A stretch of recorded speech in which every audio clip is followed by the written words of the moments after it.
ನಮಸ್ಕಾರ news 3PM ಗೆ ಸ್ವಾಗತ. ನಾನು ಪೃಥ್ವಿರಾಜ್ ಹಾರ್ನಳ್ಳಿ. ನಿನ್ನೆ ಇಡೀ ದಿನ ನ್ಯೂಸ್ 18 ಕನ್ನಡದಲ್ಲಿ ಬೆಂಗಳೂರನ್ನ ಕಾಪಾಡಿ #ಡೋಂಟ್ ನೆಗ್ಲೆಕ್ಟ್ ಬೆಂಗಳೂರು ಅಂತ ಒಂದು ಮೆಗಾ ಅಭಿಯಾನವನ್ನ ಮಾಡ್ತಾ ಇದ್ವಿ. ಈ ಸಂದರ್ಭದಲ್ಲಿ ಸಾಕಷ್ಟು ಜನ ತಜ್ಞರನ್ನ, ಸ್ಥಳೀಯ ಶಾಸಕರುಗಳನ್ನ, ಬೆಂಗಳೂರಿನ ಶಾಸಕರು, ಸಂಸದರನ್ನ ಮಾತನಾಡಿಸಿದ್ವಿ. ಅದರಲ್ಲೂ ಸ್ಪೆಷಲಿ IT ದಿಗ್ಗಜ ಮೋಹನ್ ದಾಸ್ ಪೈ ಅವರು ಒಂದು ಆಕ್ಷೇಪವನ್ನ ಎತ್ತಿದ್ರು. ಎಲ್ಲಿಗೆ ಹೋಗ್ತಾ ಇದೆ ಬೆಂಗಳೂರು, ಇದನ್ನು ಸರಿಪಡಿಸಿ PM ಇಂಟರ್ವ್ಯೂನ್ ಆಗಿ ಬನ್ನಿ, ನೀವೇ ಸೂಚನೆ ಕೊಡಿ ಅಂತ ಹೇಳಿದ್ರು. ಈ ನ್ಯೂಸ್ 18 ವರದಿ ಬಳಿಕ ಎಚ್ಚೆತ್ತಿದೆ BBMP. ಬೆಂಗಳೂರಿನ ಅವ್ಯವಸ್ಥೆ ಬಗ್ಗೆ ಮೆಗಾ ಅಭಿಯಾನ ಆಗಿತ್ತು. ನ್ಯೂಸ್ 18 ವರದಿ ಬೆನ್ನಲ್ಲೇ BBMP ಮಹತ್ವದ ಸಭೆಯನ್ನ ಮಾಡಿತು. ಅಲ್ಲಿವರೆಗೂ ಕುಂಭಕರ್ಣ ನಿದ್ದೆ ಹೊಡ್ಕೊಂಡು, ಗಡದ್ದಾಗಿ ನಿದ್ದೆ ಹೊಡ್ಕೊಂಡು ಮಲ್ಕೊಂಡಿದ್ರು ಅಧಿಕಾರಿ. ಸತತ 2 ಗಂಟೆಗೂ ಅಧಿಕ ಕಾಲ ಸಮಾಲೋಚನೆ ಮಾಡಿದ್ದಾರೆ.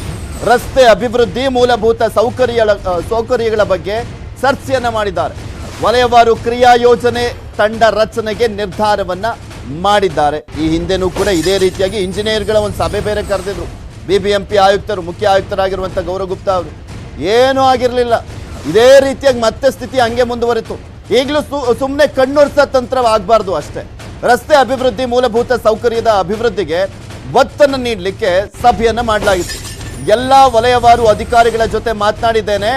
ಸಭೆ ಬಳಿಕ BBMP chief commissioner Gaurav Gupta ಹೇಳಿಕೆಯನ್ನ ಕೊಟ್ಟರು.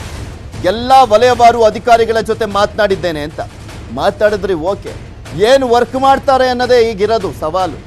ಏನು ವರ್ಕ್ ಮಾಡ್ತಾರೆ ಗ್ರೌಂಡ್ ಅಲ್ಲಿ ಅನ್ನುವಂಥದ್ದನ್ನು ನೋಡಬೇಕಾಗಿದೆ. ಇವ್ರು ಮಾಡಿದ್ದಂಥ ಸಭೆ ಎಷ್ಟರ ಮಟ್ಟಿಗೆ ವರ್ಕೌಟ್ ಆಗಿದೆ ಅನ್ನುವಂಥದ್ದು ಕೂಡ ಇನ್ನೇನು ಕೆಲವೇ ದಿನಗಳಲ್ಲಿ ಗೊತ್ತಾಗುತ್ತೆ.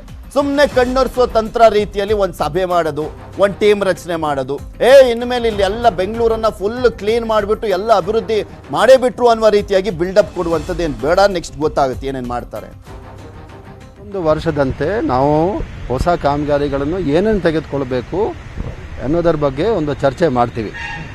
ಇವಾಗ ವರ್ಷದ ಪ್ರಾರಂಭದಲ್ಲಿ, ಆರ್ಥಿಕ ವರ್ಷದ ಪ್ರಾರಂಭದಲ್ಲಿ ಯಾವ್ಯಾವ ರಸ್ತೆಗಳನ್ನು ಕೈಗೊಳ್ಳಬೇಕು ಅನ್ನೋದ್ರ ಬಗ್ಗೆ ಒಂದು ಚರ್ಚೆಯನ್ನು ಮಾಡ್ತಕ್ಕಂಥದ್ದು ನಾವು ನಮ್ಮ ಅಧಿಕಾರಿಗಳ ಜೊತೆಗೆ ಮಾಡ್ತಾಯಿದ್ದೀವಿ. ಮತ್ತು ಏನೇನು ಮಾಡಬೇಕು ಅದ್ರ ಬಗ್ಗೆ ಫೈನಲೈಸ್ ಮಾಡ್ತಕ್ಕಂಥ ದಿಕ್ಕಿನಲ್ಲಿ ಕ್ರಮವನ್ನು ನಾನು ದಯವಿಟ್ಟು ಅದನ್ನು ಆ ವಿಷಯ ಮಾನ್ಯ ಮುಖ್ಯಮಂತ್ರಿಗಳು ತಮ್ಮ ಮಟ್ಟದಲ್ಲಿ ಅದನ್ನು ಉದ್ದೇಶಿಸಿ ಮಾತನಾಡಿದ್ದಾರೆ. ಆ ವಿಷಯ ಬಗ್ಗೆ ನಾನು ಏನು ಪ್ರತಿಕ್ರಿಯೆ ನೀಡಿದರೆ ಸರಿಯಲ್ಲ. ಮತ್ತು ನಾವು ನಮ್ಮಲ್ಲಿ ಇರ್ತಕ್ಕಂಥ ಅಧಿಕಾರಿಗಳು ಏನಿದ್ದಾರೆ, ಇಂಜಿನಿಯರ್ಗಳು, ಅವರು ಏನು ಮಾಡಬೇಕು ಅನ್ನೋದನ್ನು ಅವರು ಮಾಡ್ತಾರೆ.